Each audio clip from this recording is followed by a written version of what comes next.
안녕하세요. 오늘도 주님께서 우리에게 허락하신 참 좋은 한날입니다. 우리 함께 성경을 읽으니 함께 힘을 내고 함께 주님의 은혜 한가운데를 걸어가는 귀한 한날 되기를 축복합니다. 성경 읽기 전에 기도하면서 시작하겠습니다. 사랑과 은혜가 많으셔서 우리에게 말씀하시고 말씀 가운데를 인도하시고 말씀을 통해 힘과 소망이 되어 주시니 감사합니다. 말씀을 여는 이 시간을 축복하여 주옵소서. 말씀 읽을 때 마음으로 하루를 지내게 하여 주시고 말씀 읽을 때 믿음으로 우리에게 여러 일과 사람들을 만나는 힘이 되게 하여 주시고 이 말씀을 대할 때 결심으로 주님 뜻에 순종하는 한 날 되게 하여 주옵소서. 주님, 우리 영혼을 축복하여 주시고 우리 연약함을 채워주시고 오늘도 우리의 인도자가 되어 주옵소서. 우리 예수 그리스도 이름으로 기도드립니다. 아멘. 오늘 함께 읽을 성경은 출애굽기 1장에서 4장까지의 말씀입니다. 또 새로운 책을 시작하니 새로운 마음으로 출발하는 마음이 되고요. 또 한 주간을 시작할 때 함께 성경을 읽을 수 있어서 감사합니다. 출애굽기는 제목 그대로 하나님께서 이스라엘 백성을 애고로부터 구원하여 가나안으로 인도하시는 이야기인데 그 처음이 어떻게 시작되었는지 말씀을 합니다. 한 두 가지 질문을 가지고 살펴보기를 원하는데요. 왜 하나님은 이스라엘 백성을 구원하셨을까요? 하나님 무엇을 보시고 무엇을 들으셨을까요? 그리고 또 하나는 하나님 스스로를 모세에게 소개하는 장면이 나옵니다.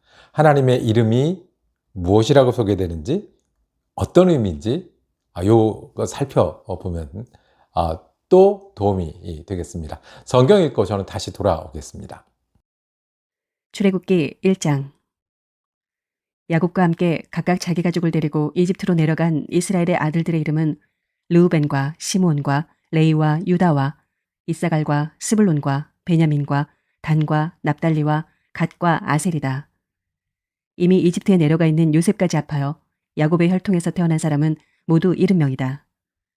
세월이 지나서 요셉과 그의 모든 형제와 그 시대 사람들은 다 죽었다. 그러나 이스라엘 자손은 자녀를 많이 낳고 번성하여 그 수가 불어나고 세력도 커졌으며 마침내 그 땅에 가득 퍼졌다. 요셉을 알지 못하는 새 왕이 일어나서 이집트를 다스리게 되었다. 그 왕이 자기 백성에게 말하였다. 이 백성, 곧 이스라엘 자손이 우리보다 수도 많고 힘도 강하다. 그러니 이제 우리는 그들에게 신중히 대처해야 한다. 그렇게 하지 않으면 그들의 수가 더욱 불어날 것이고 또 전쟁이라도 일어나는 날에는 그들이 우리의 원수들과 합세하여 우리를 치고 이 땅에서 떠나갈 것이다. 그래서 이집트 사람들은 이스라엘 자손을 부리는 공사 감독관을 두어서 강제 노동으로 그들을 억압하였다. 이스라엘 자손은 바로가 곡식을 저장하는 성읍, 곧 비돔과 라암셋을 건설하는 일에 끌려나갔다. 그러나 그들은 억압을 받을수록 그 수가 더욱 불어나고 자손이 번성하였다. 그래서 이집트 사람들은 이스라엘 자손을 몹시 싫어하였고 그들을 더욱 혹독하게 부렸다. 이집트 사람들이 흙을 이겨 벽돌을 만드는 일이나 밭일과 같은 온갖 고된 일로 이스라엘 자손을 괴롭힘으로 그들의 일은 매우 힘들었다. 한편 이집트 왕은 시브라와 부아라고 하는 히브리 산파들에게 이렇게 말하였다. 너희는 히브리 여인이 아이 낳는 것을 도와줄 때 잘 살펴서 낳은 아기가 아들이거든 죽이고 딸이거든 살려두어라. 그러나 산파들은 하나님을 두려워하였으므로 이집트 왕이 그들에게 명령한 대로 하지 않고 남자아이들을 살려두었다. 이집트 왕이 산파들을 불러들여 그들을 꾸짖었다. 어찌하여 일을 이렇게 하였느냐? 어찌하여 남자아이들을 살려두었느냐? 산파들이 바로에게 대답하였다. 히브리 여인들은 이집트 여인들과 같지 않습니다. 그들은 기운이 좋아서 산파가 그들에게 이르기도 전에 아기를 낳아버립니다. 그래서 하나님이 산파들에게 은혜를 베풀어 주셨으며 이스라엘 백성은 크게 불어났고 매우 강해졌다. 하나님은 산파들이 하나님을 두려워하는 것을 보시고 그들의 집안을 번성하게 하셨다. 마침내 바로는 모든 백성에게 명령을 내렸다. 갓 태어난 히브리 남자아이는 모두 강물에 던지고 여자아이들만 살려두어라. 출애굽기 2장. 레위 가문의 한 남자가 레이 가문의 한 여자를 아내로 맞이하였다. 그 여자가 임신을 하여 아들을 낳았는데 그 아이가 하도 잘생겨서 남이 모르게 3달 동안이나 길렀다. 그러나 더 이상 숨길 수가 없어서 갈대 상자를 구하여다가 역청과 송진을 바르고 아이를 거기에 담아 강가의 갈대 사이에 놓아두었다. 그 아이의 누이가 멀찍이 서서 아이가 어떻게 되는지를 지켜보고 있었다. 마침 바로의 딸이 목욕을 하려고 강으로 내려왔다. 시녀들이 강가를 거닐고 있을 때 공주가 갈대 숲속에 있는 상자를 보고 시녀 한 명을 보내서 그것을 가져오게 하였다. 열어보니 거기에 남자아이가 울고 있었다. 공주가 그 아이를 불쌍히 여기면서 말하였다. 이 아이는 틀림없이 히브리 사람의 아이로구나. 그때 그 아이의 누이가 나서서 바로의 딸에게 말하였다. 제가 가서 히브린 여인 가운데서 아기에게 젖을 먹일 유모를 데려다 드릴까요? 바로의 딸이 대답하였다. 그래, 어서 데려오너라. 그 소녀가 가서 그 아이의 어머니를 불러왔다. 바로의 딸이 그에게 말하였다. 이 아이를 데리고 가서 나를 대신하여 젖을 먹여다오. 그렇게 하면 내가 너에게 삭슬 주겠다. 그래서 그 여인은 그 아이를 데리고 가서 젖을 먹였다. 그 아이가 다 자란 다음에 그 여인이 그 아이를 바로의 딸에게 데려다 주니 공주는 이 아이를 양자로 삼았다. 공주는 내가 그를 물에서 건졌다 하면서 그의 이름을 모세라고 지었다. 세월이 지나 모세가 어른이 되었다. 어느 날 그는 왕궁 바깥으로 나가 동족에게로 갔다가 그들이 고되게 노동하는 것을 보았다. 그때 그는 동족인 히브리 사람이 이집트 사람에게 매를 맞는 것을 보고 좌우를 살펴서 사람이 없는 것을 확인하고 그 이집트 사람을 쳐 죽여서 모래 속에 묻어버렸다. 이튿날 그가 다시 나가서 보니 히브리 사람 둘이 서로 싸우고 있었다. 그래서 그는 잘못한 사람에게 말하였다. 당신은 왜 동족을 때리오? 그러자 그 사람은 대들었다. 누가 당신을 우리의 지도자와 재판관으로 세웠단 말이오. 당신이 이집트 사람을 죽이더니 이제는 나도 죽일 작정이오.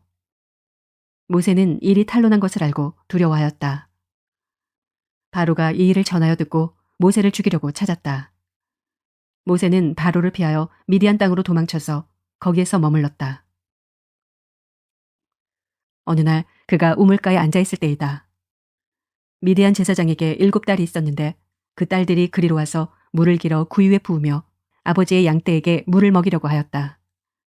그런데 목자들이 나타나서 그들을 쫓아버렸다. 그래서 모세가 일어나서 그 딸들을 도와 양떼에게 물을 먹였다. 그들이 아버지 르우엘에게 돌아갔을 때 아버지가 그들에게 물었다. 너희가 오늘은 어떻게 이렇게 일찍 돌아왔느냐?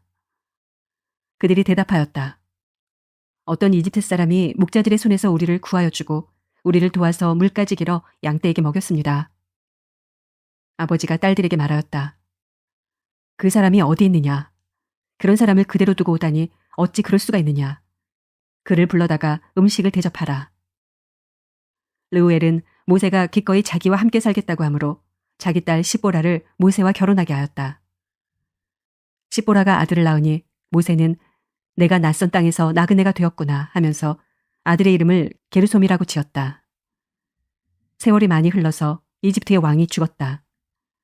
이스라엘 자손이 고된 일 때문에 탄식하며 부르짖으니 고된 일 때문에 부르짖는 소리가 하나님께 이르렀다. 하나님이 그들의 탄식하는 소리를 들으시고 아브라함과 이삭과 야곱에게 세우신 언약을 기억하시고 이스라엘 자손의 종살이를 보시고 그들의 처지를 생각하셨다.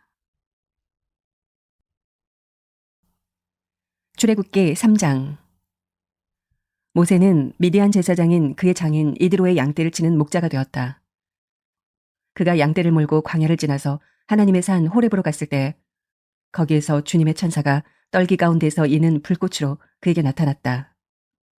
그가 보니 떨기에 불이 붙는데도 그 떨기가 타서 없어지지 않았다. 모세는 이 놀라운 광경을 좀 더 자세히 보고 어째서 그 떨기가 불에 타지 않는지를 알아봐야 하겠다고 생각하였다. 모세가 그것을 보려고 오는 것을 보시고 하나님이 떨기 가운데서 모세야, 모세야 하고 그를 부르셨다. 모세가 대답하였다. 예, 제가 여기에 있습니다. 하나님이 말씀하셨다. 이리로 가까이 오지 말아라. 네가 서 있는 곳은 거룩한 땅이니 너는 신을 벗어라. 하나님이 또 말씀하셨다. 나는 너의 조상의 하나님, 곧 아브라함의 하나님, 이삭의 하나님, 야곱의 하나님이다. 모세는 하나님을 뵙기가 두려워서 얼굴을 가렸다. 주님께서 다시 말씀하셨다. 나는 이집트에 있는 나의 백성이 고통받는 것을 똑똑히 보았고 또 억압 때문에 괴로워서 부르짖는 소리를 들었다. 그러므로 나는 그들의 고난을 분명히 안다. 이제 내가 내려가서 이집트 사람의 소나기에서 그들을 구하여 이 땅으로부터 저 아름답고 넓은 땅, 젖과 꿀이 흐르는 땅, 곧 가나안 사람과 헷 사람과 아모리 사람과 브리스 사람과 히윗 사람과 여부스 사람이 사는 곳으로 데려가려고 한다. 지금도 이스라엘 자손이 부르짖는 소리가 나에게 들린다. 이집트 사람들이 그들을 학대하는 것도 보인다. 이제 나는 너를 바로에게 보내어 나의 백성 이스라엘 자손을 이집트에서 이끌어내게 하겠다. 모세가 하나님께 아뢰었다. 제가 무엇이라고 감히 바로에게 가서 이스라엘 자손을 이집트에서 이끌어내겠습니까? 하나님이 대답하셨다. 내가 너와 함께 있겠다. 네가 이 백성을 이집트에서 이끌어낸 다음에 너희가 이 산 위에서 하나님을 예배하게 될 때 그것이 바로 내가 너를 보냈다는 징표가 될 것이다. 모세가 하나님께 아뢰었다. 제가 이스라엘 자손에게 가서 너희 조상의 하나님께서 나를 너희에게 보내셨다 하고 말하면 그들이 저에게 그의 이름이 무엇이냐 하고 물을 터인데 제가 그들에게 무엇이라고 대답해야 합니까? 하나님이 모세에게 대답하셨다. 나는 곧 나다. 너는 이스라엘 자손에게 이르기를 나라고 하는 분이 너를 그들에게 보냈다고 하여라. 하나님이 다시 모세에게 말씀하셨다. 너는 이스라엘 자손에게 이르기를 여호와 너희 조상의 하나님 곧 아브라함의 하나님 이삭의 하나님 야곱의 하나님이 나를 너희에게 보내셨다 하여라. 이것이 영원한 나의 이름이며 이것이 바로 너희가 대대로 기억할 나의 이름이다. 가서 이스라엘의 장로들을 모아놓고 그들에게 일러라. 주 너희 조상의 하나님 곧 아브라함과 이삭과 야곱의 하나님이 나에게 나타나셔서 말씀하셨다 하고 말하면서 이렇게 전하여라. 내가 너희의 처지를 생각한다. 너희가 이집트에서 겪는 일을 똑똑히 보았으니 이집트에서 고난받는 너희를 내가 이끌어내어 가나안 사람과 헷 사람과 아모리 사람과 브리스 사람과 히윗 사람과 여부스 사람이 사는 땅, 곧 젖과 꿀이 흐르는 땅으로 올라가기로 작정하였다 하여라. 그러면 그들이 너의 말을 들을 것이다. 또 너는 이스라엘의 장로들을 데리고 이집트의 임금에게 가서 히브리 사람의 주 하나님이 우리에게 나타나셨으니 이제 우리가 광야로 사흘길을 걸어가서 주 우리의 하나님께 제사를 드려야 하니 허락하여 주십시오 하고 요구하여라. 그러나 내가 이집트의 왕을 강한 손으로 치지 않는 동안에는 그가 너희를 내보내지 않을 것이라는 것을 나는 안다. 그러므로 나는 손수 온갖 이적으로 이집트를 치겠다. 그렇게 한 다음에야 그가 너희를 내보낼 것이다. 나는 이집트 사람이 나의 백성에게 은혜를 베풀게 하여 너희가 떠날 때 빈손으로 떠나지 않게 하겠다.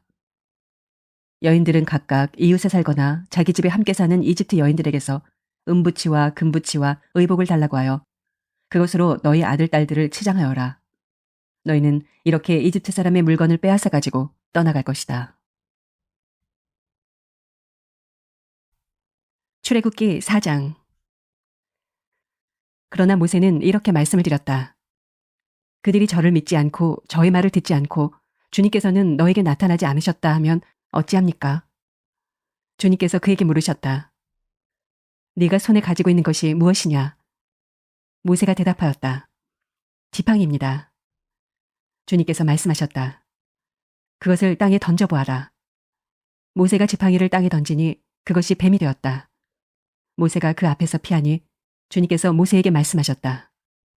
너의 손을 내밀어서 그 꼬리를 잡아라. 모세가 손을 내밀어서 꼬리를 잡으니 그것이 그의 손에서 도로 지팡이가 되었다. 주님께서 말씀하셨다. 네가 이렇게 해서 이적을 보여주면 주 너희 조상의 하나님, 곧 아브라함의 하나님, 이삭의 하나님, 야곱의 하나님이 너에게 나타난 것을 믿을 것이다. 주님께서 또 그에게 말씀하셨다. 너의 손을 품에 넣어보아라. 그래서 모세가 손을 품에 넣었다가 꺼내어서 보니 그 손에 악성 피부병이 들어서 마치 흰눈이 덮인 것 같았다. 주님께서 너의 손을 품에 다시 넣어보아라 하고 말씀하셨다.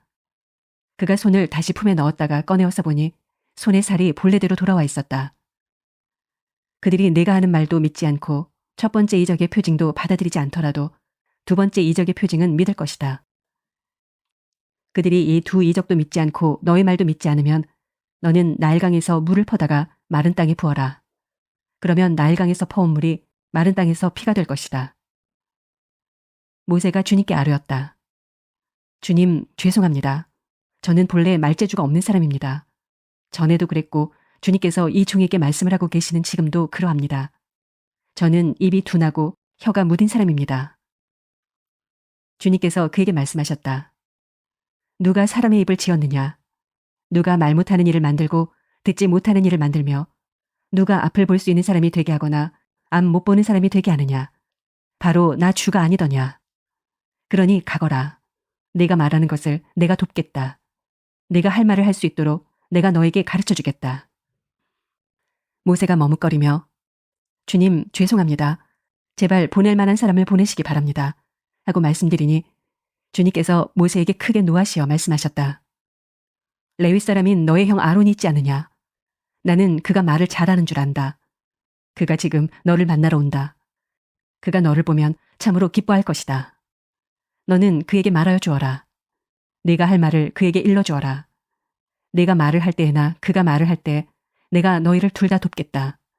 너희가 하여야 할 말을 가르쳐 주겠다. 그가 너를 대신하여 백성에게 말을 할 것이다.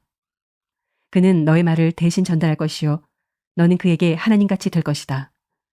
너는 이 지팡이를 손에 잡아라. 그리고 이것으로 이적을 행하여라.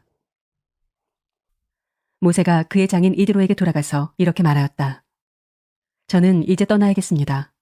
이집트에 있는 친족들에게로 돌아가서 그들이 아직도 살아있는지를 알아보아야겠습니다. 이드로는 모세에게 편안히 가라고 하면서 작별을 하였다. 주님께서 미디안에서 모세에게 말씀하셨다. 이집트로 돌아가거라. 너의 목숨을 노리던 사람들이 모두 죽었다. 그래서 모세는 아내와 아들들을 나귀 등에 태우고 이집트 땅으로 돌아갔다. 그때 모세는 손에 하나님의 지팡이를 들고 있었다. 주님께서 모세에게 말씀하셨다. 내가 너에게 이적을 행할 능력을 주었으니 너는 이집트로 돌아가거든 바로의 앞에서 그 모든 이적을 나타내 보여라. 그러나 나는 그가 고집을 부리게 하여 내 백성을 놓아보내지 않게 하겠다. 너는 바로에게 말하여라. 나 주가 이렇게 말한다. 이스라엘은 나의 맏아들이다. 내가 너에게 나의 아들을 놓아보내어 나를 예배하게 하라고 하였건만 너는 그를 놓아보내지 않았다. 그러므로 이제 내가 너의 맏아들을 죽게 하겠다. 모세가 길을 가다가 어떤 숙소에 머물러 있을 때 주님께서 찾아오셔서 모세를 죽이려고 하셨다. 시보라가 부싯돌 칼을 가지고 제 아들의 포피를 잘라서 모세의 발에 대고 당신은 나에게 피 남편입니다 하고 말하였다. 그래서 주님께서 그를 놓아주셨는데 그때 시보라가 피 남편이라고 말한 것은 바로 이 할례 때문이다. 주님께서 아론에게 광야로 가서 모세를 만나라고 말씀하시니 그가 하나님의 산에 가서 모세를 만나서 입을 맞추어 문안하였다. 모세는 주님께서 자기를 보내시면서 하신 모든 말씀과 자기에게 명하신 이적들에 관한 모든 것을 아론에게 말하여 주었다. 모세와 아론은 이집트로 가서 이스라엘 자손의 모든 장로를 불러 모았다. 아론이 주님께서 모세에게 하신 모든 말씀을 그들에게 일러주고 백성이 보는 앞에서 이적을 행하니 백성이 그들을 믿었다. 그들은 주님께서 이스라엘 자손을 굽어 살피시고 그들이 고통받는 것을 보셨다는 말을 듣고 엎드려 주님께 경배하였다. 오늘 성경 읽기 어떠셨습니까? 출애굽은 사람들이 생각할 수 없을 때 시작이 되었습니다. 출애굽은 모세가 출발한 것이 아니고 하나님께서 그 뜻으로 그 의지로 그 사람들을 부르셔서 시작한 일입니다. 무엇을 하나님이 보시고 왜 그렇게 하셨을까요? 하나님은 이스라엘 백성이 고통당하는 것을 보셨습니다. 그리고 그의 탄식과 부르짖음을 들으셨습니다. 그것이 하나님의 구원입니다. 우리가 알지도 못하던 때에 십자가의 은혜가 우리를 구원하신 것처럼 우리가 죄 가운데 살고 탄식과 고통 가운데 있을 때에 우리를 들으시고 구원하시는 하나님을 출애굽을 통해서 말씀하십니다. 하나님 스스로를 나라고 소개하십니다. 나는 나다. 나는 스스로 있는 자다. 하나님이 하나님 외에 어떤 표현이 가능하겠습니까? 그런데 그 하나님이 스스로 영원부터 영원까지 계신 하나님이 아브라함의 하나님이 되시고 이삭과 야곱의 하나님이 되시고 지금은 모세와 이스라엘 백성의 하나님이 되셨습니다. 그렇게 하나님은 하나님의 사람의 하나님이 되십니다. 우리의 하나님이 되시고 우리 시간 속에 하나님이 되시고 그래서 동행하십니다. 그래서 출애굽은 하나님의 구원의 이야기고 우리가 하나님을 따르는 믿음의 이야기고 오늘 살아있는 우리의 하나님 되신 하나님의 능력과 소망의 이야기입니다. 오늘도 출애굽의 믿음으로 하루를 출발하고 은혜 가운데 거하시는 귀한 한 날 되기 축복합니다. 기도하겠습니다. 우리의 탄식을 들으시고 우리의 고통을 돌아보시는 주님, 우리를 먼저 사랑하시고 구원해 주셨으니 감사합니다. 그 감사함과 구원의 능력으로 오늘 믿음으로 살아가는 한 날 되게 하여 주시고 믿음 흔들리지 않고 예수를 따르는 한 날 되게 하여 주시옵소서. 어디나 계시고 무엇이든 하실 수 있으신 하나님이 살아있는 오늘 하루에 내 하나님 되심을 믿고 주님을 의지하게도 하시고 부르게도 하시고 주님 주신 소망과 사명을 붙들고 힘을 내는 한 날 되게 하여 주시옵소서. 우리 예수 그리스도 이름으로 기도드립니다. 아멘. 출애굽 이야기 내일도 이어지겠습니다. 은혜로 한 날 되시기를 축복합니다.